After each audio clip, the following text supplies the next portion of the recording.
Hello everyone. नमस्कार आप सभी लोगों को।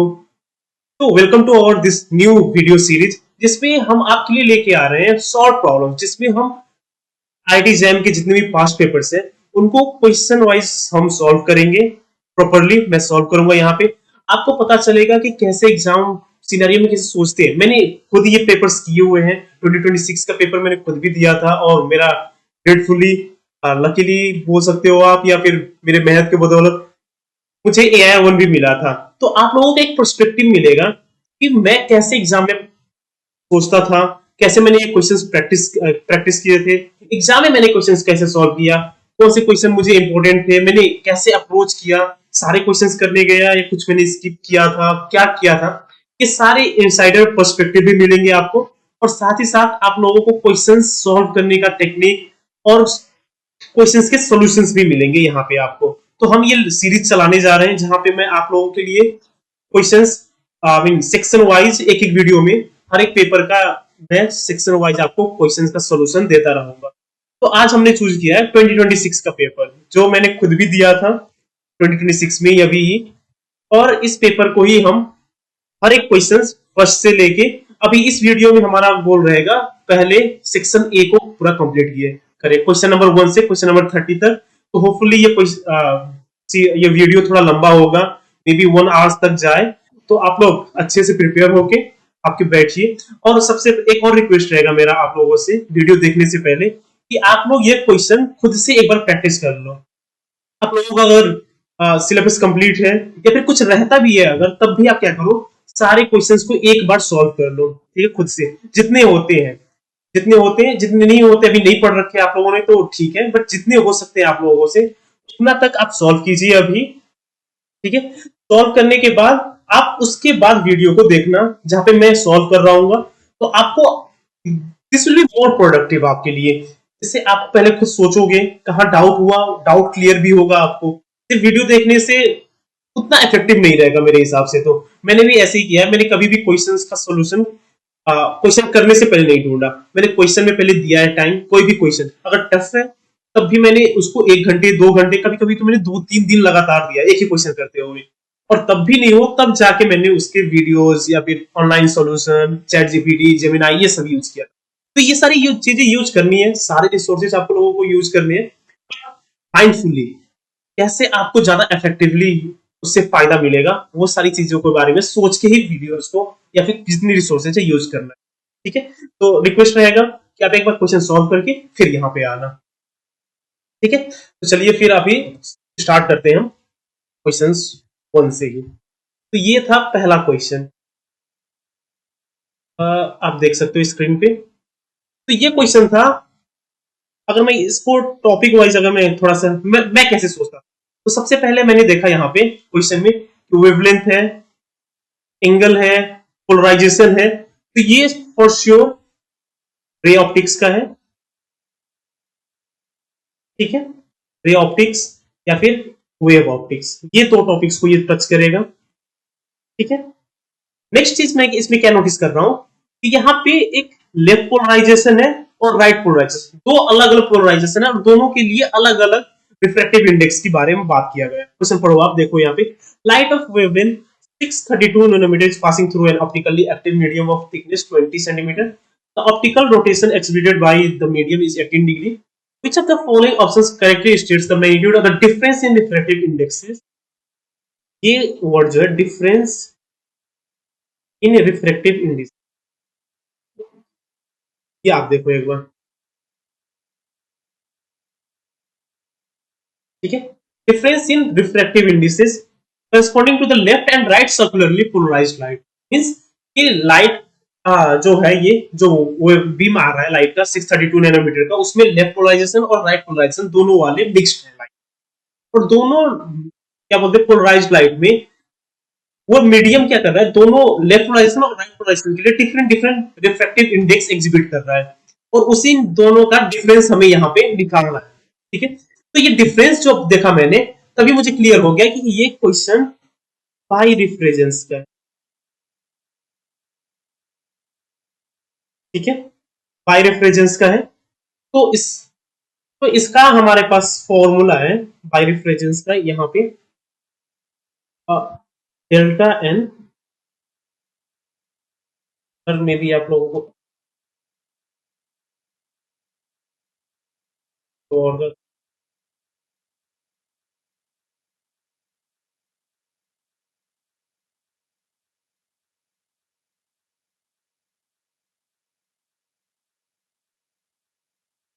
ये ज्यादा नोटिसेबल है। ठीक है, तो रेड कलर यूज करते हैं। तो डेल्टा एन इक्वल्स टू का फॉर्मूला है इस टॉपिक का कि थीटा थीटा लैम्डा ओवर आई, ये फॉर्मूला मैंने याद कर रखा है। इसके लिए अगर आपको डीप डाइव चाहिए तो आप हमारे साथ कक्षा से भी जुड़ सकते हो। वहां पे हम फॉर्मूला डेरिवेशन भी करते हैं, प्रॉपर थ्योरी क्लासेस होते हैं हमारे, तो वहां पे हमारे साथ जुड़ सकते हो आप। बट अभी के लिए आप ये फॉर्मूला देखो, ये फॉर्मूला आप बाय रेफरेंस का जब चैप्टर उठाओगे तो उसमें ये फॉर्मूला आपको दिख जाएगा। तो बाय रेफरेंस में दो रेफरेंस होते हैं, एक लीनियर होता है और एक सर्कुलर होता है। ठीक है, तो ये जो क्वेश्चन है ये सर्कुलर सर्कुलर से है, सर्कुलर बाय रेफरेंस से, लीनियर का नहीं है। यहाँ पे सर्कुलर पोलराइजेशन है ना, लीनियर में लीनियर पोलराइज्ड लाइट होते हैं। तो ये फॉर्मूला यूज करना है आपको। यहाँ पे थीटा जो है वो थीटा को क्या करना है आपको, रेडियन में लेना है। ठीक है, जो भी हम एसआई यूनिट्स यूज करते हैं ना, जब एसआई यूनिट्स यूज करते हैं तो एंगल का हमारे पास हमेशा एसआई यूनिट रेडियन में ही लेते हैं। तो इसका वैल्यू अगर यूज करोगे आप तो डेल्टा एन आ जाएगा। यहाँ पे आप देखते हैं कि क्या क्या है हमारे पास। ठीक है, एक तो डेल्टा एन हमें निकालना है, थीटा कितना दिया हुआ है 18 डिग्रीज। तो 18 डिग्रीज को क्या कर सकते हैं हम, रेडियन में लिखने के लिए क्या करते हैं, 18 18 इंटू पाई डिवाइडेड बाई 180, ये हो जाता है आपका रेडियन में। तो रेडियन में इसका वैल्यू हो जाएगा आपका पाई बाई 10। ठीक है, तो थीटा के जगह पे पाई बाई 10 रखोगे, लैम्डा की जगह पे 632 नैनोमीटर रखोगे आप। पाई तो कांस्टेंट ही है। लेंथ कितना है इसका, लेंथ होता है ऑप्टिकल मीडियम जो है, ठीक है, वो मीडियम में कितना लाइट ट्रेवल किया, कितना डिस्टेंस तक। तो यहाँ पे वो दिया गया है थिकनेस 20 सेंटीमीटर। ठीक है, ये जो है आपका एल है, ये 632 लैम्डा है, और हमारा 18 डिग्री थीटा है। तो सारे वैल्यूज हमें पता है, फॉर्मूला यूज करना है, कैलकुलेटर लगाना है, आपको दबाना है और इसका आंसर आ जाएगा। तो इसका आंसर आप खुद कैलकुलेटर में चेक कर लेना, ये फॉर्मूला सारे यही है। मैंने जब किया था लास्ट टाइम तो मेरा आंसर बी आया। ठीक है, इसका आंसर। ठीक है, आगे बढ़ते हैं, फिर नेक्स्ट क्वेश्चन की तरफ जाते हैं। तो आपको पता चला होगा होपफुली कि कैसे मैंने सोचा था और कैसे आप भी सोच सकते हो। और ये बहुत ही ज्यादा इंपॉर्टेंट टेक्निक है। आप हमेशा क्या करना, क्वेश्चन पढ़ना, क्वेश्चन में जो वर्ड्स होते हैं वहां से आप उसका पहले पॉइंट आउट करना कि कौन से चैप्टर से है। तो आपको फॉर्मूला गेस करने में इजी रहेगा, फॉर्मूला को याद करने में इजी होगा कि कौन सा फॉर्मूला लगाना है। ठीक है, तो ऐसे आप, जैसे मैंने यहाँ पे सोचा कि ये वेव ऑप्टिक्स का ही होगा फॉर श्योर। लैम्डा वेवलेंथ है, थीटा है, सर्कुलर पोलराइजेशन है, ये सारी चीजें, रिफ्रैक्टिव इंडेक्स है। और फिर मैंने जब देखा कि डिफरेंस इन रिफ्रैक्टिव इंडेक्स निकालना है तो ये मैंने समझ लिया कि ये बाई रिफ्रेजेंस का ही है, क्योंकि बाई रिफ्रेजेंसी वो टॉपिक है, इसमें लाइट में दो डिफरेंट पोलराइजेशन के लिए डिफरेंट वेवलेंथ होता, सॉरी, रिफ्रैक्टिव इंडेक्स होता है उस मीडियम में। ठीक है, ओके, क्लियर। चलिए फिर नेक्स्ट क्वेश्चन पे जाते हैं।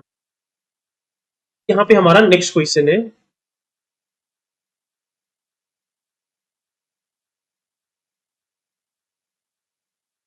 कंसीडर एन टाइप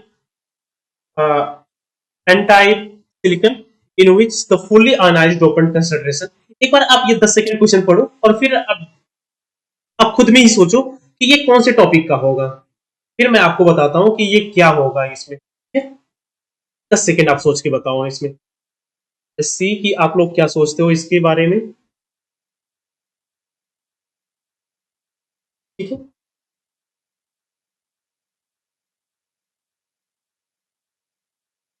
तो सोच लिया आप लोगों ने, तो मैं बताता हूँ यहाँ पे क्या है। ये क्वेश्चन है आपका सेमीकंडक्टर वाले चैप्टर से। मैं जहां तक सोच पा रहा हूं, मैंने जैसे सोचा था एग्जाम में, फिर मैंने यहाँ पे फॉर्मूला क्या लगाना पड़ेगा, लॉ ऑफ मास एक्शन वाला। मैंने जैसे सोचा था, ठीक है। फिर लॉ ऑफ मास एक्शन का था हमारे पास, intrinsic density square equals to density of holes into density of, is this clear?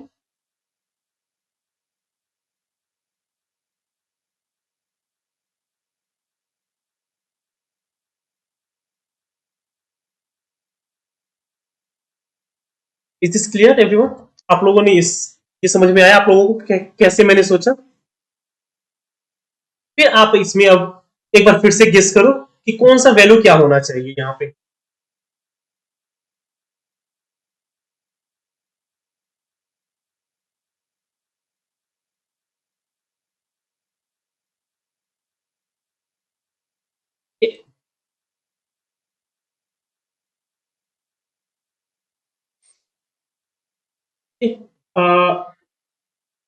तो हमें यहाँ पे क्या चाहिए, देखिए आप, यहाँ पे हमारे पास दिया गया है कि इलेक्ट्रॉन का डेंसिटी हमें पता है, हमें निकालना है होल का density, hole concentration, sorry, hole का कंसंट्रेशन निकालना है हमें। तो हमें इलेक्ट्रॉन का दिया गया है, ये हमें फाइंड करना है, होल का कंसंट्रेशन ये वाला टर्म फाइंड करना है। और फिर हमारे पास आ,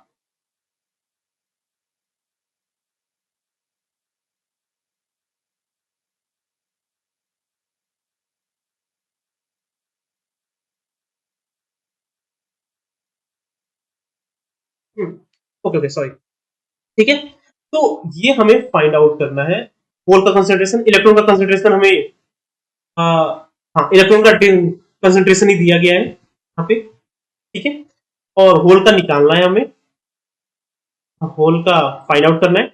और इंट्रिंसिक का भी हमें दिया गया है, इंट्रिंसिक यहाँ पे क्या होगा, इंट्रिंसिक इलेक्ट्रॉन डेंसिटी, पर ये वाला इंट्रिंसिक इलेक्ट्रॉन डेंसिटी हमारा Ni है।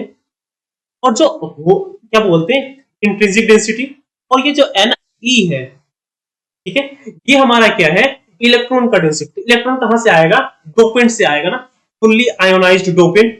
तो डोपेंट जो होता हमारा, डोपेंट क्या देगा, इलेक्ट्रॉन देगा, ठीक है। एन टाइप सिलिकॉन है, तो एन टाइप क्या देगा, उसके पास एक्स्ट्रा इलेक्ट्रॉन्स होते हैं, इलेक्ट्रॉन एक्स्ट्रा रहेगा वहां पे। तो ये Ne जो है वो 10⁻⁷ है, ये हमारा Ni है, ठीक है, 1.5 इंटू 10⁻10।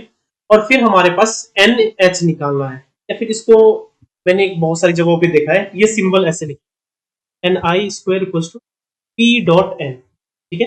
तो P हमारा होल है, पॉजिटिव चार्ज वाले होल्स होते हैं, और फिर N क्या है, हमारा इलेक्ट्रॉन का डेंसिटी, ठीक है। तो यहाँ पे भी अगर सेम फॉर्मूला आप यूज कर दोगे, सिर्फ फॉर्मूला ही लगाना है, तो हमारा Ni 1.5 इंटू 10⁻10 था। सारे आप देख लो, सारे एसआई यूनिट्स में, सॉरी, सबके यूनिट सेम ही है, तो हमें यूनिट कन्वर्जन नहीं करना होगा। भले ही एसआई यूनिट में नहीं है, सीजीएस यूनिट में है, बट सारे क्वांटिटीज जो है हमारे, सबकी यूनिट सेम ही है, सीएम क्यूब, सीएम पर सीएम क्यूब पर सीएम क्यूब। और जो निकालना है हमें होल का कंसंट्रेशन, वो भी पर सीएम क्यूब में ही है, ठीक है। इसलिए हमें कोई भी यूनिट कन्वर्जन नहीं करना, यहाँ पे सिर्फ कैलकुलेशन में वैल्यूज रख देना है, 10⁻7 का whole square divided by 10⁻7 equals to, तो पी का यहां से आ जाएगा मेरे कैलकुलेशन के हिसाब से, ठीक है। तो ये समझ में आया आपको कैसे सोचा मैंने, और आप कैसे सोच सकते हो किसी भी क्वेश्चन को ऐसे। तो यहाँ पे क्या बोलते हैं, चार्जेस के बारे में था, होल एन टाइप सिलिकॉन, तो सेमीकंडक्टर का ही है फॉर श्योर ही, ठीक है, सेमीकंडक्टर यूनिट का है। तो क्या बोलते हैं इसमें, कंसंट्रेशन दिया हुआ है, कंसंट्रेशन निकालने हैं, तो लॉ ऑफ मास एक्शन वाला ये फॉर्मूला यहाँ पे यूज करना है, यहाँ से ये भी क्लियर हो गया, ठीक है। ओके, तो नेक्स्ट पे जाते हैं। नेक्स्ट क्वेश्चन क्या है, ये हमारा पोलराइजेशन रिलेटेड। तो ये मैं बस फैक्ट्स बता देता हूं जो मुझे याद है, और जो मैं फैक्ट्स जो मैं एग्जाम में लेके गया था अपने दिमाग में, जिससे मैं ये क्वेश्चन सॉल्व कर पाया था। तो क्या हो, क्या फैक्ट्स हैं हमारे पास। एक है कि पोलराइजेशन एक लीनियर पोलराइजेशन होता है, एक सर्कुलर होता है, और एक इलिप्टिक होता है, ठीक है। लीनियर पोलराइजेशन कैसा होता है, लीनियर पोलराइजेशन में हमेशा क्या होगा, दो इलेक्ट्रिक फील्ड जो होंगे, इलेक्ट्रिक फील्ड वेक्टर्स होंगे, उनके बीच का जो फेज डिफरेंस होगा, ठीक है, जो फेज डिफरेंस होता है वो बोलते हैं आपका 0 डिग्री, पाई, 2 पाई, 3 पाई ऐसे होता है, आई मीन n पाई होता है, ठीक है। सर्कुलर पोलराइजेशन के लिए क्या होता है, एक तो एम्पलीट्यूड सेम होना चाहिए, a1 इक्वल्स टू a, दो इलेक्ट्रिक फील्ड वेक्टर्स हैं तो दोनों के एम्पलीट्यूड सेम होने चाहिए सर्कुलर पोलराइजेशन के लिए। और फिर जो वेव क्या बोलते हैं, फेज डिफरेंस होना चाहिए दोनों इलेक्ट्रिक फील्ड के बीच में, वो होगा आपका पाई/2, 3 पाई/2, 5 पाई/2, इसका मतलब odd multiples of 2n+1 times pi, ठीक है। इलेक्ट्रिक पे क्या होता है, सर्कुलर जैसा ही होता है, डिफरेंस क्या होगा बस a1 does not equal to a, ठीक है। और जो फेज डिफरेंस होगा पाई, वो भी इसमें क्या होगा 3n+1, sorry 2n+1 pi/, odd odd multiple of pi, इसका मतलब 90 डिग्री का फेज डिफरेंस, 270 का, फिर आपका होगा 270 + 180, हाँ 450 का, ऐसे आपका पाई/2 का ऑड मल्टीपल्स ऑफ होता है इलेक्ट्रिकल पोलराइजेशन। तो यहाँ पे देखते हैं आप E1 वेक्टर हमारे पास दिया है A1 cos kz-ओमेगा t, E2 दिया है हमारा साइन के फॉर्म में। ये ध्यान देना आप, ये मेरा, मैंने भी ये एक बार मिस आउट किया था कि एक वेक्टर है हमारे पास कॉस के फॉर्म में, दूसरा साइन के फॉर्म में, तो ऑलरेडी इन दोनों के बीच में जो फेज डिफरेंस है ना, वो 90 डिग्री का ऑलरेडी है। साइन, क्योंकि ये फॉर्मूला आपको याद होगा, sine theta equals to cos 90 minus theta, ये फॉर्मूला याद है आप लोगों को। तो दोनों को क्या करना है आपको, कॉस या साइन के फॉर्म में ही लिख के उसके बाद फेज डिफरेंस निकालना होता है हमेशा। तीन दोनों के बीच में ऑलरेडी 90 डिग्री का फेज डिफरेंस है ही, इसका मतलब फाई क्या होना चाहिए अभी, फाई 0 हो सकता है या फिर कुछ और नंबर्स हो सकते हैं, बट वो अभी पाई/2 नहीं हो सकता क्योंकि पाई/2 का फेज डिफरेंस ऑलरेडी है। तो पाई/2 का और फेज डिफरेंस अगर डाल दे तो फेज डिफरेंस 0 हो जाएगा, ये पाई हो जाएगा, ठीक है। तो ये, इसका मतलब इस केस में फेज डिफरेंस जो है वो 0 है, पाई/2 नहीं है। तो मतलब आप क्या कर सकते हो, बी और सी को ऑलरेडी कैंसिल कर सकते हो। और इलिप्टिकल पोलराइजेशन में क्या होना चाहिए हमारा, हमेशा एम्पलीट्यूड सेम नहीं होना चाहिए, तो जैसे इसका आंसर हो जाएगा आपका ए, ठीक है। एवरीवन क्लियर है ये पोलराइजेशन का। तो ये आप फैक्ट्स याद रखना, लीनियर पोलराइजेशन होने के लिए फेज डिफरेंस कितना होना चाहिए, 0, पाई, 2 पाई, 3 पाई, ऐसे 5 का इंटीजर मल्टीपल।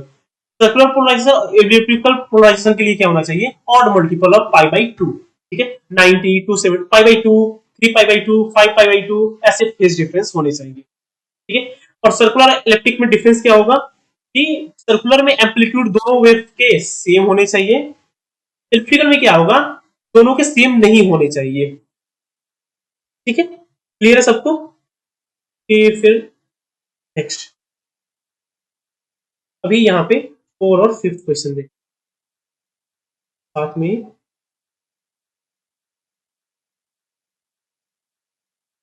यहाँ पे आप एक बार क्वेश्चन देखो, मैं बता, देख लिया क्वेश्चन आप लोगों ने। फोर्थ क्वेश्चन क्या है हमारे पास, ये बुलियन अलजेब्रा से है सीधे, इसका तो बुलियन आप देख ही सकते हो, एक्सप्रेशन ही है सीधे, ये क्या है, बुलियन अलजेब्रा है। तो इस क्वेश्चन को हम दो तरीके से कर सकते हैं, एक तो हो गया केमैप, केमैप लगा के कर सकते हो आप इसको सिंप्लीफिकेशन।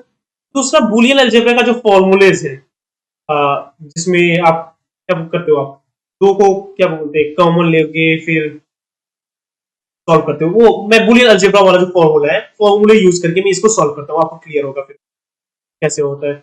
तो y equals to a bar b bar c bar plus a bar b bar plus a b bar c plus a b। आप यहाँ पे देखो, पहले एक पेयर बनाते हैं, ये दोनों टर्म्स को देखो आप और ये दोनों टर्म्स को अलग देखते हैं। तो फर्स्ट दोनों टर्म्स में देखोगे अगर आप, तो a बार और c बार कॉमन ले सकते हैं, दोनों में a बार और c बार है, बचेगा क्या, b बार प्लस b, ठीक है। फर्स्ट वाले में b बार है और सेकंड वाले में सिर्फ b है, वैसे ही अगर लास्ट के दो टर्म्स को देखें अगर हम, तो इसमें क्या होगा, ए और सी बार कॉमन ले सकते हैं, ठीक है। इसमें भी बचेगा आपका बी बार प्लस, ठीक है। तो आपको पता होगा एक फॉर्मूला यहाँ पे एक और है कि A plus A bar equals to हमेशा 1 होता है, ठीक है। तो यहाँ पे जो बी बार प्लस बी जो ब्रैकेट्स में है, ये दोनों क्या हो जाएंगे, 1 हो जाएंगे, ये दोनों 1 हो जाएंगे। तो मतलब यहाँ पे हमारे पास क्या बचेगा, सिर्फ ए बार प्लस ए सी बार। अभी फिर से आप देखोगे तो सी बार कॉमन ले सकते हो, बचेगा ए बार प्लस ए, जो कि फाइनली आपका आ जाएगा सी, ठीक है। तो इसका आंसर आ जाएगा आपका, ठीक है, ओके। आपको अगर डीप डाइव चाहिए तो आप हमारे साथ, जैसे मैंने पहले भी बोला, कक्षा में जुड़ सकते हो, या फिर आप बुलियन अलजेब्रा के बारे में थोड़ा सा पढ़ सकते हो। इसको सिमिलरली के मैप से भी कर सकते हैं। के मैप का थोड़ा सा लंबा होगा, थोड़ा बहुत ही कॉम्प्लिकेटेड भी, थोड़ा एक्सप्रेशन कितना बनेगा आपका, जो टेबल बनाएंगे हम, वो बनेगा आपका 3, यहाँ पे डिफरेंट वेरिएबल्स है, ए बी और सी है, तो मतलब यहाँ पे जो बनेगा 8 टेबल्स का बनेगा, 8 उसमें क्या बोलते हैं, स्पेसेस होंगे, ठीक है, 8 कंपोनेंट्स होंगे, थोड़ा सा बड़ा ही टेबल बनेगा, इसलिए मैं उस पर नहीं जा रहा, कि मैं खुद से ढूंढ के कर सकते हो एक बार। आपको आंसर से मत पाना है यहाँ पे, तो मेथड कोई भी यूज करो आप, अगर के मैप इजी लगता है तो के मैप से कर सकते हो, मेरे लिए वो थोड़ा टाइम कंज्यूमिंग है, इसलिए मैं बुलियन अलजेब्रा से ही ज्यादातर मैं क्वेश्चन करने को ट्राई करता हूँ, ठीक है, ओके। फिर नेक्स्ट क्वेश्चन देखते हैं। हमारे पास नेक्स्ट क्वेश्चन है, a quantum particle is confined in a one dimensional space of, consider a normalized wave function of the particle as such, which of the following options gives the correct value of, ठीक है। तो यहाँ पे क्या है हमारे पास, one dimensional क्या है हमारे पास, तो क्या बोलते हैं, ये जो वेव फंक्शन दिए गए हैं ना, ये वन डायमेंशनल वेल जो होता है उसके फॉर्म में दिया गया है, कॉस और साइन तो हमारे वन डायमेंशनल वेल में ही तो आते हैं ना, ठीक है। बट यहाँ पे हमें वेल के पास तक भी नहीं जाना पड़ेगा, हमें क्या चाहिए बस, कि इसको हम क्या लिखते हैं, डिफरेंट साई एन के फॉर्म में लिखते, सम ऑफ साइन एन, मीन्स क्या है, हमारा जो साई है ना, वो सिर्फ एक, क्या बोलते हैं, जैसे हमारा साई होता है वन डायमेंशनल पोटेंशियल वेल में, हमारा साई क्या होता है, √2/L cos n pi x/L के फॉर्म में होता है ना, ठीक है। ये होता है हमारा वन डायमेंशनल, क्या बोलते हैं, पोटेंशियल वेल में, कॉस के फॉर्म में लिख सकते हो, साइन के फॉर्म में लिखते हो आप, अब इन दोनों हो सकते हैं एग्जैक्टली। यहाँ पे जो होता है, अगर क्या बोलते हैं इनफाइनाइट पोटेंशियल वेल है, इनफाइनाइट पोटेंशियल वेल में या साइन होता है, इनफाइनाइट पोटेंशियल वेल जो सिमेट्रिक हो, तो वो साइन वाला ही लिखता हूं मैं यहाँ पे, क्लियर रहेगा याद करने में, ठीक है। तो ये होता है हमारा वन डायमेंशनल पोटेंशियल वेल में। तो यहाँ पे क्या है, सिर्फ एक ही उसका वेव फंक्शन, सिर्फ एक, क्या बोलते हैं आपको, सिर्फ n इक्वल्स टू 1 लाइक 1 सिर्फ एग्जिस्ट नहीं कर रहा, दो तीन सुपर वेव फंक्शन के सुपर पोजिशन एग्जिस्ट कर रहा है। सुपर पोजिशन कैसे एग्जिस्ट कर रहा है, ऐसा क्वेश्चन देखते ही आप सबसे पहले क्या करना, तो √p/5 पे इसको ऐसे ही रहने देते हैं, बाकी जो होंगे ना कॉस और साइन, उनको क्या करना, प्रोडक्ट को मल्टीप्लाई करके एक सिंपल सिंप्लीफाइड फॉर्म लिखना सबसे पहले, ये हो जाएगा sign πx/2 plus sign πx/2 cos πx, ऐसे फॉर्म में लिख देना आप सिंपली। तो हमारा हमेशा गोल क्या रहेगा, कि प्रोडक्ट के फॉर्म में ना हो कोई भी फंक्शन, वही फंक्शन, तभी क्या हो, एक सिंप्लीफाइड एक ही वेव नंबर एग्जिस्ट करे सबके लिए, सारे फॉर्म में सेम ना हो, अलग अलग हो, बट एक टर्म में एक ही साइन हो या कोसाइन हो, स्क्वायर भी ना हो, क्यूब भी ना हो, सिंपल लीनियर टर्म्स हो सब में, ठीक है, साइन के ही, साइन या कोसाइन के। तो अगर देखें यहाँ पे, तो फर्स्ट वाला टर्म तो साइन है ही, इसमें तो कोई दिक्कत है ही नहीं, साइन πx/2, सेकेंड वाले टर्म में साइन और कोसाइन प्रोडक्ट फॉर्म में, इसको हम लिख सकते हैं ये वाला फॉर्म अगर आपको याद होगा, 2 साइन ए कॉस ए को क्या लिख सकते हैं हम, साइन 2a लिख सकते हैं ना। ये फॉर्मूला यूज करके अगर हम यहाँ पे लिखने जाए, ये हो जाएगा आपका sine pi x by 2 whole divided by, ये समझ में आप लोगों को कि होल डिवाइड बाई 2 कहां से आता है, होल डिवाइडेड बाई 2 आएगा यहां से, साइन ए कॉस ए अगर है, ये हो जाएगा आपका 1/2, ठीक है। आई होप ये ट्रिग्नोमेट्री से आप सभी लोगों को पता ही होगा already. I want go deeper into that. तो यहां से आप क्या लिख सकते हो, sign pi x by 2 plus pi x, और ये जो 2 है ये कोफिशिएंट है, ठीक है। ये 2 जो सेकंड वाले टर्म में जो होल डिवाइडेड बाई 2 है वो कोफिशिएंट है, वो सिर्फ उसका आर्गुमेंट नहीं है, साइन के जो इनपुट दे रहे हैं हम पाई एक्स के साथ में, ये वो उसका कोफिशिएंट है। यहां से अभी आप सॉल्व कर सकते हो इसको। सॉल्व करने के लिए अभी हमारे पास अब पी का वैल्यू निकालना है हमें यहाँ पे। तो पी का वैल्यू कैसे निकालेंगे, अब नेक्स्ट हमारा बॉर्न रूल यूज करेंगे। आपको ये रूल तो पता होगा, मे भी नाम ना पता हो, बॉर्न रूल। बॉर्न रूल क्या होता है, इस सारे टर्म्स के प्रोबेबिलिटी अगर हम जोड़ दें तो प्रोबेबिलिटी जोड़ने के बाद क्या होना चाहिए, 1 आना चाहिए। तो यहाँ पे देखो आप कि फर्स्ट वाले का कोफिशिएंट कितना है, 1 है, बट वो p बाई 5 से मल्टीप्लाई भी होगा, तो ये क्या हो जाएगा, p बाई 5 में का होल स्क्वायर। ये फर्स्ट वाले वेव फंक्शन का जो साइन पाई एक्स है उसका कोफिशिएंट हो गया। उसका स्क्वायर क्या होता है, प्रोबेबिलिटी होता है हमेशा। वेव फंक्शन में कभी भी उसका जो कोफिशिएंट होता है, कोफिशिएंट का स्क्वायर प्रोबेबिलिटी देता है, सिर्फ कोफिशिएंट नहीं, ठीक है। और सेकेंड वाले टर्म के लिए अगर देखेंगे हम, सेकेंड वाले टर्म में आ जाएगा 1/2 अंडर रूट पी बाई 5, ये भी हो जाएगा होल स्क्वायर इक्वल्स टू 1, ठीक है। इसको अगर आप फाइनली सॉल्व करोगे तो ये p by 5 plus p by 20 plus two 1, common ले सकते हैं यहाँ पे, 1/5 बाई 20, आप सिंप्लीफाई कर दो, 4, हाँ कॉमन डिनोमिनेटर लेके करोगे, यहाँ पे हो जाएगा 4 प्लस 1 डिवाइडेड बाई 20 प्लस 2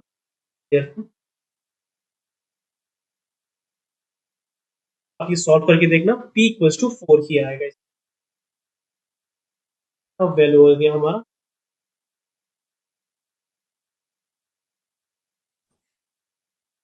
फिर हम नेक्स्ट क्वेश्चन पे जाते हैं। नेक्स्ट क्वेश्चन है हमारे पास इसका, ये हमारा है क्वांटम मैकेनिक्स से ही है। इस बार हमारा जो क्वेश्चन है वो हार्मोनिक ऑसिलेटर से।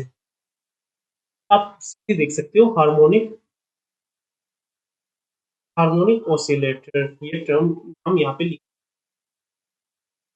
Harmonic oscillator. तो यहाँ पे क्या करना है हमें, जो वेव फंक्शन है वो सुपर इम्पोज्ड वेव फंक्शन है यहाँ पे भी,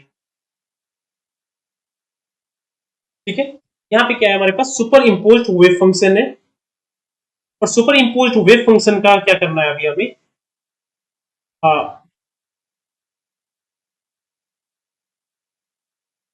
सुपर इम्पोज्ड वेव फंक्शन का हमें यहाँ पे निकालना है उसका, क्या बोलते हैं, उसका एक्स, एक्स का एवरेज वैल्यू कितना है, और फिर मोमेंटम का एवरेज वैल्यू कितना है, ठीक है।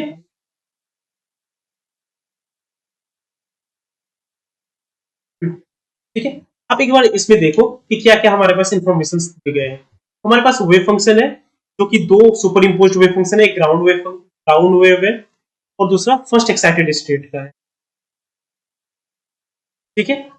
फिर सेकेंड में हमें दिया गया है कि फाइनाइट और फाइनोन ground and first simple harmonic oscillator ही है, ठीक है। और C naught and C one are imaginary superposition coefficient, imaginary coefficient है ये, ठीक है, रियल नहीं है, इमेजिनरी कोफिशिएंट है।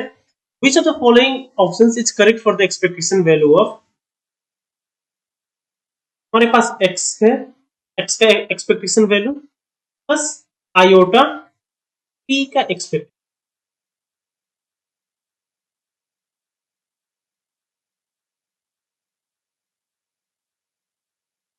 ठीक है, दिस क्लियर। अभी क्वेश्चन में अब हमें क्या चाहिए, हमें चाहिए x का एवरेज वैल्यू, सिमिलरली p का एवरेज वैल्यू। ठीक है, तो x का एवरेज वैल्यू क्या होता है हमेशा हमारा, x का average value will be sine x I star sine, ठीक है, जीरो करना है माइनस इनफिनिटी बस। तो यहाँ पे हमारे पास x का एवरेज क्या आएगा, हमेशा कुछ ना कुछ वैल्यू ही आएगा, क्योंकि यहाँ पे कोफिशिएंट्स जो है, ये कोफिशिएंट्स क्या है, इमेजिनरी कोफिशिएंट्स है। ठीक है, तो x हमारा क्या है, एक क्या बोलते हैं इसको, हर्मिशियन ऑपरेटर है, हर्मिशियन ऑपरेटर। इसका एवरेज वैल्यू क्या आना चाहिए हमेशा, हमेशा ही एक रियल नंबर आना चाहिए ना, कोई भी वेव फंक्शन हो, वेव फंक्शन कुछ भी हो, हर्मिशियन ऑपरेटर का आइगन वैल्यू, उसके जो एक्सपेक्टेशन वैल्यूज होते हैं वो हमेशा ही क्या आते हैं, रियल नंबर आते हैं। ठीक है, I hope this is clear. तो रियल, इसका मतलब एक्स का जो एवरेज आएगा, ये हमेशा हम क्या कर सकते हैं, ये हमेशा क्या आएगा, रियल ही आएगा। ठीक है, यहाँ पे जीरो क्यों नहीं आया, क्योंकि हमारा जीरो तब आएगा अगर सी नॉट और सी वन क्या हो, हमारे रियल कोफिशिएंट्स हो। अगर इमेजिनरी कोफिशिएंट्स है तो नॉन जीरो भी आ सकता है। ठीक है, तो इसलिए हम एक्स को क्या लेते हैं, रियल ले रहे हैं बस। यहाँ पे जीरो स्पेशल केस है, कब आएगा, जब यहाँ पे रियल कोफिशिएंट्स हो। ठीक है, रियल कोफिशिएंट्स होने से एक्स जीरो, एक्स का एवरेज जीरो आएगा, नॉन नॉन रियल होने से, इमेजिनरी होने से नॉन जीरो आएगा। ठीक है, बट स्टिल हमेशा ही क्या आएगा, एक्स का एवरेज रियल आएगा। ठीक है, ओके। नेक्स्ट हमारा है पी का एवरेज निकालना है, मोमेंटम का। मोमेंटम का एक्सपेक्टेशन वैल्यू भी जब निकालने जाएंगे तो उसका भी सेम ऐसे ही करेंगे, बट ये कह देंगे star I H cut T over D x,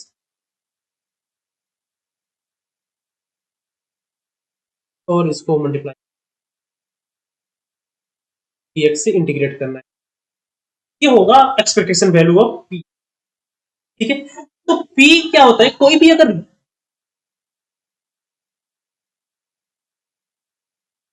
यहाँ पे आप कुछ भी देखो, यहाँ पे सारी जो है सब ही, तो वेव फंक्शन जो होते हैं,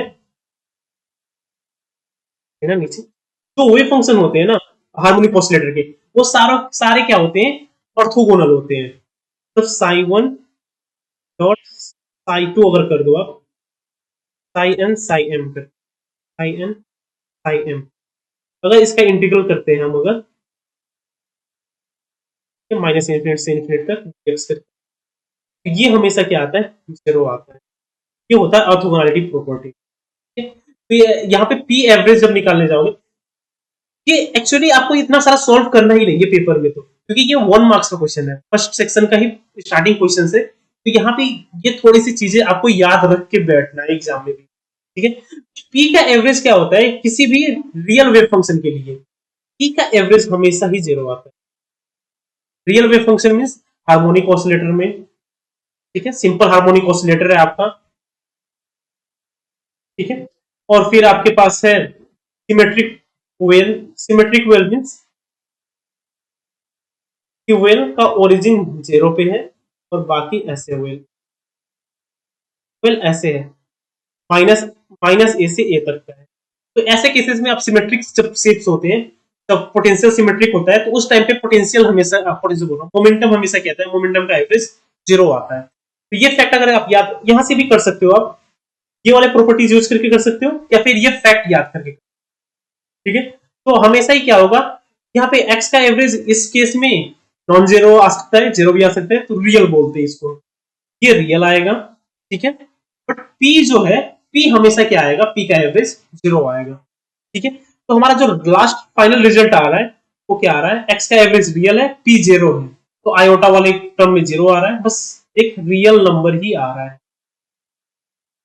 ठीक है, इसका मतलब इसका आंसर बी हो। तो ये फैक्ट थोड़े से याद करने हैं आपको, इसके लिए थियरी क्लासेस लेने होंगे, आपको बुक्स पढ़ने होंगे, थोड़े से असाइनमेंट्स करने होंगे, तो ये चीजें आपको याद होंगी और क्लियर भी रहेगी। ठीक है। तो नेक्स्ट क्वेश्चन पे जाते हैं अभी हम। यहाँ पे potential of harmonic oscillator, potential दिया गया है, पोटेंशियल को क्या किया है, चेंज किया है। ठीक है, पोटेंशियल पहले क्या था, हाफ के एक्स स्क्वायर, और उसको चेंज किया है हमने हाफ प्लस,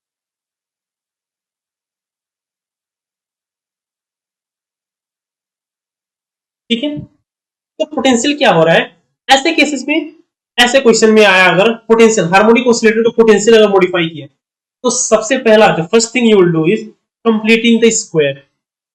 सबसे पहला काम होता है ऐसे के क्वेश्चंस के लिए, आपको कंप्लीटिंग द स्क्वायर करना है। यहाँ पे कंप्लीटिंग द स्क्वायर किसको करना है, हमारे पास जो पोटेंशियल है हाफ ए एक्स स्क्वायर प्लस ए एक्स। तो कंप्लीटिंग द स्क्वायर करने के लिए क्या करना होगा आपको, हाफ कॉमन ले लो आप, फिर बचता है आपके पास x square plus 3/2 a x. ठीक है, फिर नेक्स्ट आपका होगा अंडर रूट के एक्स का whole square plus 3 + 2 times root के x, root under root, root में सिर्फ के है, एक्स टाइम्स, बाकी क्या बच रहे हैं अभी, यहाँ पे अगर आप देखोगे तो इस टर्म में 3/2 ए एक्स लाना है हमें। अच्छा अच्छा, एक सेकेंड होगा, इसमें हम के भी कॉमन ले लेते हैं तो थोड़ा सिंपल बने होगा। वन और k/2 को कॉमन ले लेते हैं। ठीक है, नेक्स्ट क्या बचेगा हमारे पास, ए एक्स स्क्वायर प्लस 3/2 ए 3/2,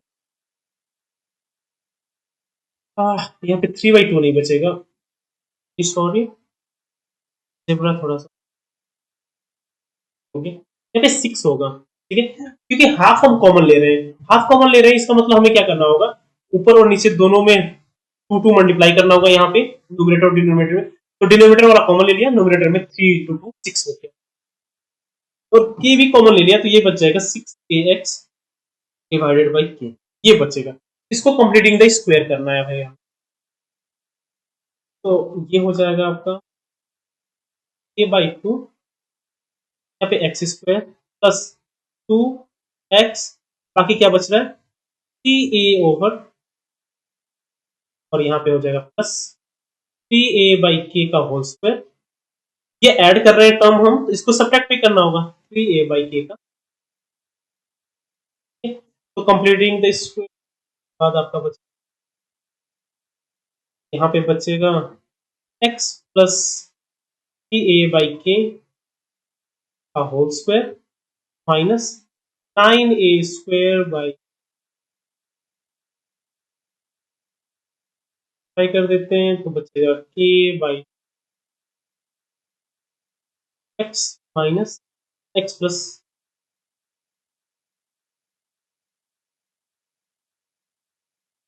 x प्लस का होल स्क्वायर माइनस, यहाँ पे k और 2 मल्टीप्लाई, k/2 मल्टीप्लाई कर देंगे और 9,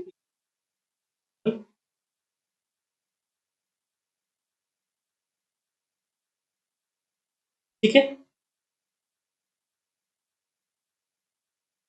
तो सबसे पहले आप देखोगे यहाँ पे, तो energy, ground state energy change कितना होगा, तो आप देखो पोटेंशियल इस फॉर्म से है। ठीक है, तो हमारा ये आपको दिख रहा है कि इसको अगर हम x प्लस 3a/k को अगर हम y सपोज कर दें, ठीक है, तो ये फॉर्म हमारा एग्जैक्टली क्या आ जाएगा कि हाफ के वाई माइनस 9a² बाई 2। तो पोटेंशियल ऐसे चेंज हो जा रहा है आपका। तो पोटेंशियल क्या हो रहा है, जहां पे मिनिमम 0 होना चाहिए था पोटेंशियल, अभी मिनिमम कितना है -9a² बाई 2k। ये जो एक्स्ट्रा टर्म आ रहा है ना, ये एक्स्ट्रा टर्म जो आ रहा है, ये अभी क्या है हमारे पास मिनिमम पोटेंशियल है। तो एनर्जी भी इतना ही शिफ्ट हो जाएगा नीचे, पूरा का पूरा वेव फंक्शन जो पोटेंशियल है, पोटेंशियल ही डाउनवर्ड शिफ्ट हो जाएगा। देखो कि पोटेंशियल सपोज ऐसे था पहले, बट मॉडिफाई करने के बाद क्या हो गया, पूरा का पूरा पोटेंशियल ही ऐसे नीचे शिफ्ट हो गया। इसका मतलब सारे एनर्जी क्या हो जाएंगे, अभी एनर्जी लेवल्स जितने भी ऊपर थे सारे ही नीचे आ जाएंगे। कितने नीचे आएंगे, तो ये जो 9a² के इसी वैल्यू से सारे के सारे एनर्जी लेवल से नीचे आ जाएंगे। तो इसी वजह से जो एनर्जी लेवल पे चेंज होगा ग्राउंड स्टेट या किसी भी एनर्जी लेवल में, सबके एनर्जी लेवल इतने से ही नीचे जाएंगे। तो 9a² ये होगा। यहाँ पे वैल्यू डालते हैं हम, अच्छा 2 की है सॉरी, तो 9 की जगह पे 9, अच्छा माइनस भी है, एनर्जी नीचे जा रहा है, कम हो रहा है, तो -9 ए स्क्वायर, ए की जगह पे 2 रखना है हमें, क्वेश्चन में देख लो आप, क्वेश्चन में हमें वैल्यू रखना है ए की जगह पे 2, के की जगह पे 1 डिवाइडेड बाय 2 × 1। ये वैल्यू अगर रखेंगे तो माइनस के हिसाब से क्या आ गया, ठीक है।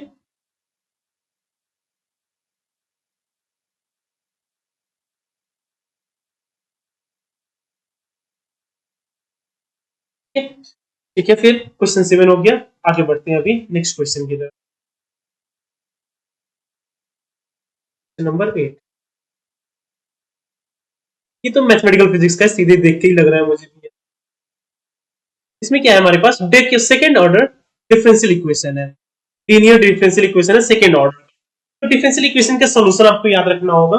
इसमें क्या होता है, मुझे y dash y double dot plus omega square y equal to 0 है, क्योंकि ये फंक्शन वही है जो डिफरेंशियल इक्वेशन।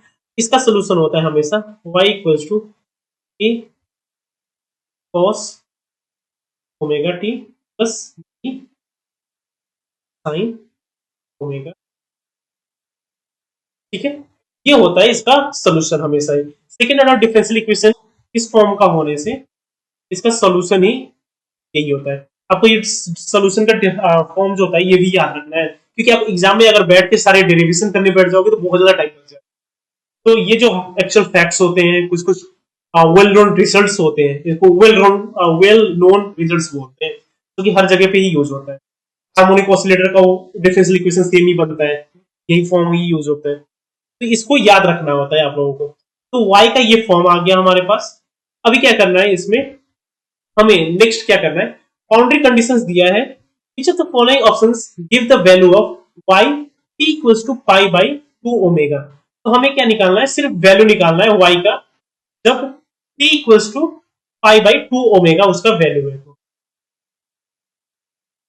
ठीक है। तो यहाँ पे सबसे पहले क्या करना होगा हमें, ये तो फॉर्म आया, बट हमारे पास दो आर्बिट्ररी कांस्टेंट्स है, एक कांस्टेंट्स को बाउंड्री वैल्यू यूज करके बाउंड्री कंडीशन वैल्यू निकाल सकते हो। सबसे पहले बाउंड्री कंडीशन यूज करते हैं, y इक्वल्स टू हाफ है, तो t इक्वल्स टू 0 अगर आप y में इसमें रखोगे तो कॉस वाला 1 हो जाएगा, साइन वाला 0 हो जाएगा, तो मतलब a इक्वल्स टू सिर्फ,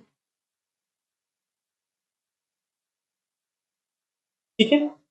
और नेक्स्ट हमें क्या यूज करना है, y equals to y dash dy over dt use करना है।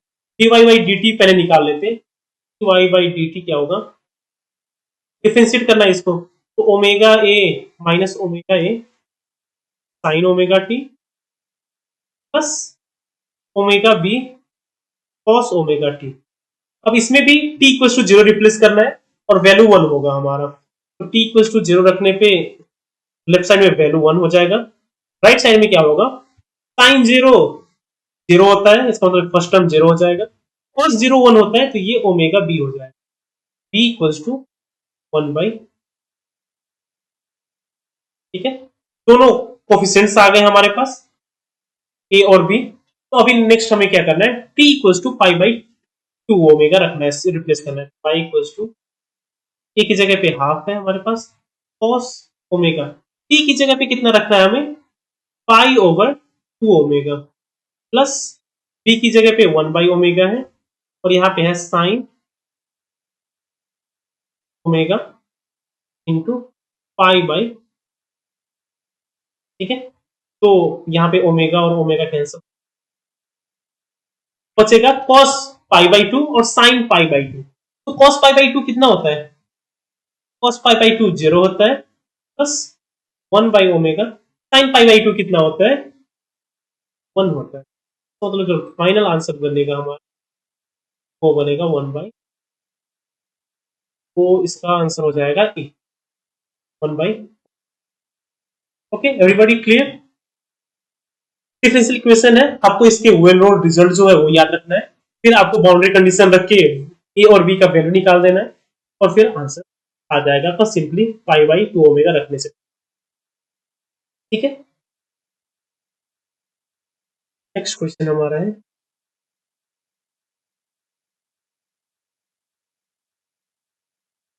तो यहाँ पे हमारे पास है पोटेंशियल दिया गया है, electrostatic potential in 2 dimensions is this, what is the line integral of the corresponding electric field along the path shown in the figure। यहाँ पे क्या करना है, हमें लाइन इंटीग्रल निकालना है, कहां पे? इस पूरे रीजन में जहां पे हमें इलेक्ट्रिक पोटेंशियल दिया है। तो सबसे पहले एक हम कर लेते हैं, इलेक्ट्रिक फील्ड ही निकाल लेते हैं। ठीक है, इलेक्ट्रिक फील्ड निकाल लेते हैं, मैंने भी एग्जाम में भी ऐसे ही किया था। इलेक्ट्रिक फील्ड निकालने के बाद लाइन इंटीग्रल हमें इलेक्ट्रिक फील्ड का ही निकालना है यहाँ पे, तो वहां से पता चल जाएगा कि नेक्स्ट स्टेप क्या करना है। सबसे पहले इलेक्ट्रिक फील्ड क्या होता है? माइनस ग्रेडियंट ऑफ, ठीक है, ये क्लियर है सबको? ये फॉर्मूला याद है इलेक्ट्रोस्टैटिक्स में, ये फॉर्मूला हमने अभी रिसेंटली भी किया था, ईएमटी कर रहे थे सास ऐप पे, हमने ये फॉर्मूले का यूज भी किया था। तो इलेक्ट्रिक फील्ड पहले सबसे पहले निकाल लेते हैं, तो हो जाएगा आपका del over del X V बस ये आई हैट हो जाएगा, बस hat del over del Y V, और यहाँ पे जेड का फंक्शन है ही नहीं, ये सिर्फ एक्स और वाई के फंक्शन फॉर्म में है, इसका मतलब हमारा के हैट जो होगा वो 0 आ जाएगा, तो जो वो आएगा तो इग्नोर कर देते हैं, सिर्फ हमारा आई और जे हैट में आएगा। ठीक है, तो v का x के साथ डिफरेंशिएशन करने के साथ क्या आएगा? 8 x raise to 7 y raise to 9 I hat, plus j hat में 9 x raise to 8 y raise to 8 j। ठीक है, इलेक्ट्रिक फील्ड आ गया। अभी क्या करना है, हमें लाइन इंटीग्रल निकालना है। ठीक है, तो लाइन इंटीग्रल निकालने के लिए यहाँ पे मैं क्या कर सकता हूँ, अभी यहाँ पे स्टोक्स थ्योरम भी यूज कर सकता हूँ, सॉरी स्टोक्स थ्योरम या ग्रीन्स थ्योरम, आप जो भी, ये 2 डायमेंशन में है तो स्टोक्स थ्योरम होता है यहाँ पे। ठीक है, 3 डायमेंशन में क्या, सॉरी स्टोक्स थ्योरम बोल रहा हूँ, ग्रीन्स थ्योरम लगा सकते हो आप। 3 डायमेंशन में क्या होता है, स्टोक्स थ्योरम लगाते हो आप सेमी क्वेश्चन को करने के लिए। ठीक है, वो भी कर सकते हो, या फिर सिंपल लाइन इंटीग्रल भी निकाल के आप आंसर निकाल सकते हो। तो मैं यहाँ पे लाइन इंटीग्रल बोला है तो लाइन इंटीग्रल ही यूज कर देता हूँ, बट यहाँ पे आप इसके क्वेश्चन वो स्टोक्स थ्योरम लगा के भी कर सकते हो, जहां पे लाइन इंटीग्रल को क्या कर सकते हो आप, एरिया इंटीग्रल में कन्वर्ट कर सकते हो, और निकाल के एरिया इंटीग्रल निकाल के फिर एरिया इंटीग्रल निकाल के वो आपको आंसर जल्दी आ जाएगा थोड़ा सा, बट वो जो फॉर्मूला वो याद करना पड़ेगा आपको। तो मैं यहाँ पे सिंपली लाइन इंटीग्रल करके निकालता हूँ, जो मैंने एग्जाम में भी एक्चुअली यही किया था, स्टोक्स थ्योरम ना करके मैंने लाइन इंटीग्रल ही किया था, क्योंकि मैं श्योर था कि इसका जो आंसर आएगा कम से कम राइट आएगा, मुझे कंफर्म नहीं करना पड़ेगा। तो सबसे पहले इलेक्ट्रिक फील्ड निकालते हैं। इलेक्ट्रिक फील्ड इस लाइन के अलोंग निकालते हैं, पहले एक्स एक्सिस पे जो लाइन है उसके अलोंग इलेक्ट्रिक फील्ड हो जाएगा आपका, इलेक्ट्रिक फील्ड ये कर्व 1 को बोलते हैं, ये 1 हो जाएगा, ये 3, ये 4। तो कर्व 1 के अलोंग इलेक्ट्रिक फील्ड हो जाएगा आपका, एक्स की जगह पे 0 रिप्लेस करना है, और वाई की जगह पे, सॉरी एक्स की जगह पे 0 नहीं, वाई की जगह पे 0 रिप्लेस करना है, और एक्स का वैल्यू हम चेंज करेंगे 0 से 1 तक, तो एक्स को वेरिएबल की फॉर्म में रहने देते हैं, वाई को क्या करते हैं 0 रिप्लेस करते हैं, तो इलेक्ट्रिक फील्ड क्या आ जाएगा 0 आई हैट प्लस 0 जे हैट, इसका मतलब ये इलेक्ट्रिक फील्ड क्या आ गया 0 आ गया। तो इस लाइन के अलोंग E1 क्या आ गया 0 आ गया, तो लाइन इंटीग्रल भी 0 आ जाएगा, कोई डाउट नहीं है अभी तो। अगर इलेक्ट्रिक फील्ड ही 0 है उस लाइन के अलोंग तो ऑब्वियसली लाइन इंटीग्रल भी 0 हो जाएगा। सिमिलरली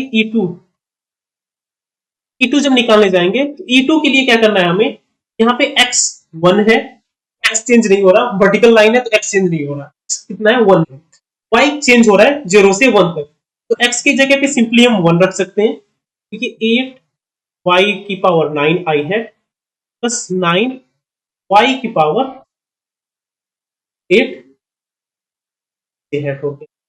ठीक है, E2 ये हो गया। सिमिलरली E3 निकालते हैं हम।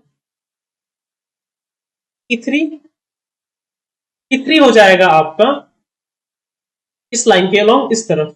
ठीक है, तो यहां पे क्या चेंज हो रहा है, x चेंज हो रहा है, y कांस्टेंट है, y कितना कांस्टेंट है 1 है।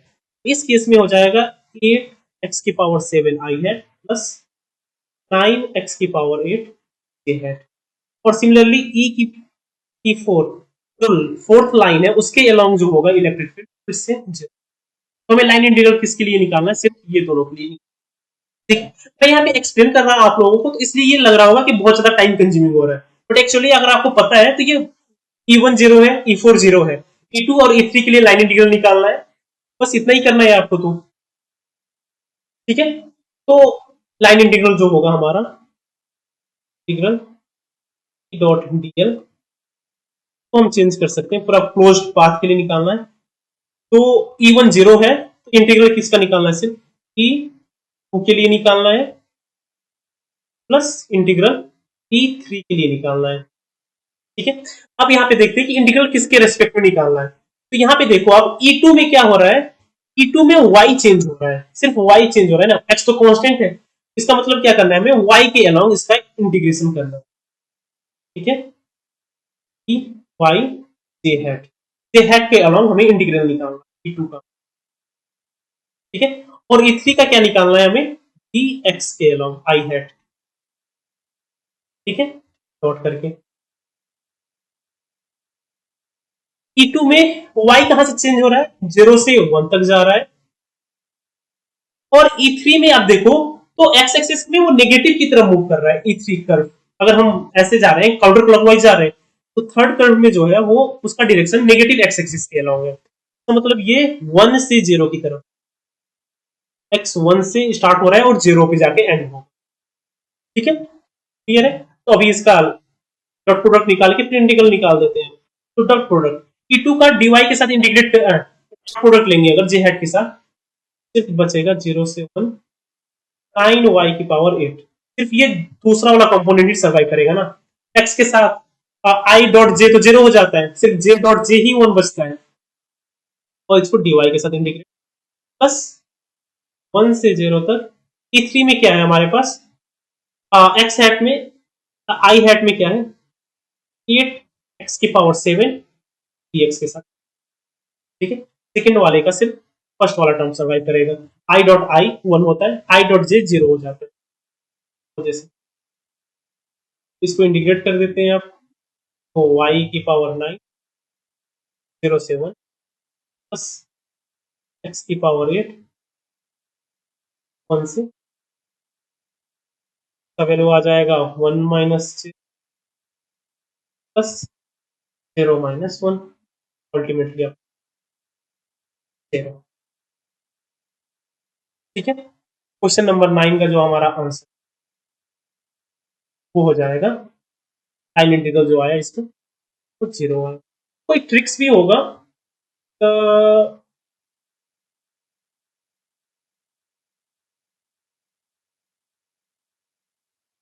आप कर्ल निकाल के भी कर सकते हो। हाँ, सिंपली कर्ल निकाल के, इलेक्ट्रिक फील्ड निकाला ना मैंने, इलेक्ट्रिक फील्ड का कर्ल निकाल दो आप, फिर उसका एरिया इंटीग्रल निकाल के भी आप निकाल सकते हो, वो आई गेस इजियर होगा, जल्दी आ जाएगा। ये जो मैंने किया इससे कम टाइम कंज्यूमिंग होगा। ठीक है, इजीली आ जाएगा आंसर उसका। बट वही आपको कर्ल का फॉर्मूला याद रखना है, कर्ल कैसे निकालते हैं, थोड़ा एक्स्ट्रा इन्फॉर्मेशन आपको याद रखना है। तो कर्ल वाला यूज करके क्या होता है, तो E डॉट डीएल है, ये फॉर्मूला याद रखना। अगर क्लोज पाथ इंटीग्रल है तो इसको हम चेंज कर सकते हैं, डेल क्रॉस ई एरिया इंटीग्रल हो जाता है ये।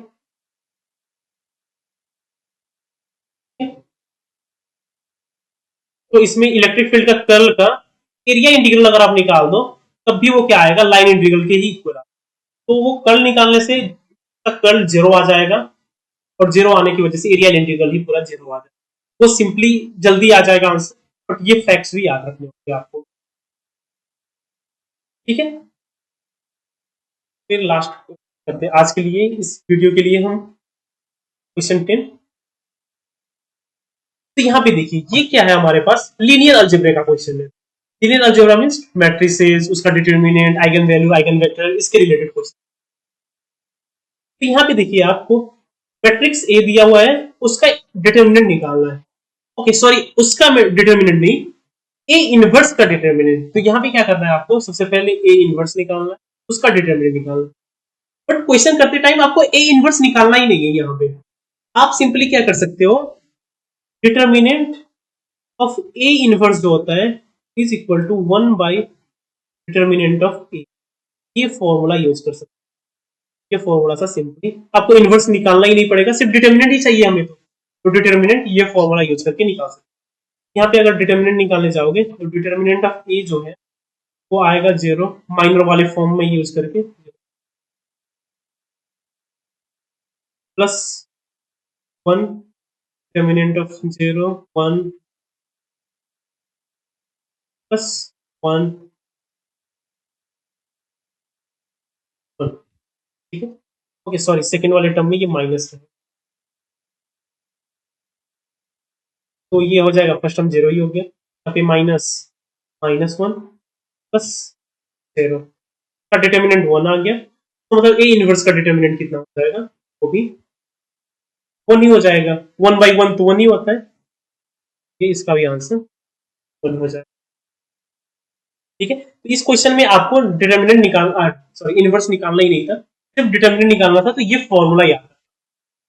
ठीक है, तो लीनियर अलजेब्रा में ऐसे और भी क्वेश्चंस है, ऐसे फॉर्मूलेज है, जैसे कि क्या होता है आपका sum of eigen values lambda i is equal to trace of ए।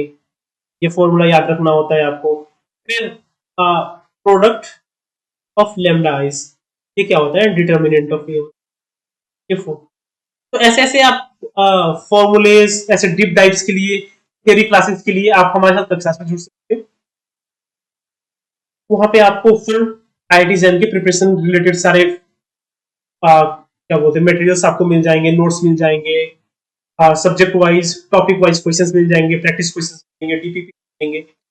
तो सारे आपको कंप्लीट पैकेज मिल जाएगा हमारे साथ, आपको कक्षा पे जुड़ने से। ठीक है, तो आप एक बार ट्राई कर सकते हो हमारा ऐप, वीडियोस, फ्री लेक्चर्स भी है हमारे पास। और आपको अगर आपके साथ लर्निंग जो गोल है वो मैच हो रहा है तो आप हमारे साथ जुड़ सकते हो। तो आज इस वीडियो के लिए इतना ही करते हैं। नेक्स्ट वीडियो में हम क्वेश्चन नंबर 11 से स्टार्ट करेंगे और बाकी क्वेश्चन सॉल्व करेंगे। तो best of luck for your IIT jam preparation. अच्छा होगा, अच्छे से प्रिपरेशन करना आप। Make everyone proud. जितना हो सके, जितना टाइम हो सके आपसे, उतना सारा टाइम इसमें देना आप, क्योंकि आप बस 1 साल मेहनत करोगे और आप इसका बेनिफिट्स होगा वो लाइफ लॉन्ग ही मिलेगा। आपको पता ही होगा आईआईटी के टैग जो ये कितना यूजफुल होता है। हर कोई भी आईआईटी में जाते हो, अगर आप प्लेसमेंट के लिए भी जा रहे हो, प्लेसमेंट भी आपको अच्छा खासा मिलता है। रिसर्च के लिए जा रहे हो तो आई डोंट थिंक इंडिया में टॉप इंस्टीट्यूट्स में कोई आईआईटीज ना आए। अगर तो रैंकिंग जब भी निकलता है तो आईआईटी बॉम्बे, आईआईटी मद्रास, ये सारे लोग तो रिसर्च में भी, पैटेंट्स में भी टॉप में ही आते। तो आपका ऑल पैकेज मिल जाएगा आपको। तो जितना हो सके आप करना, और हमारे साथ हम में हमसे जितना हो सकेगा उतना हम आपको पूरा का पूरा सपोर्ट प्रोवाइड करेंगे। ठीक है, फिर you in the next one. Best of luck and happy physics.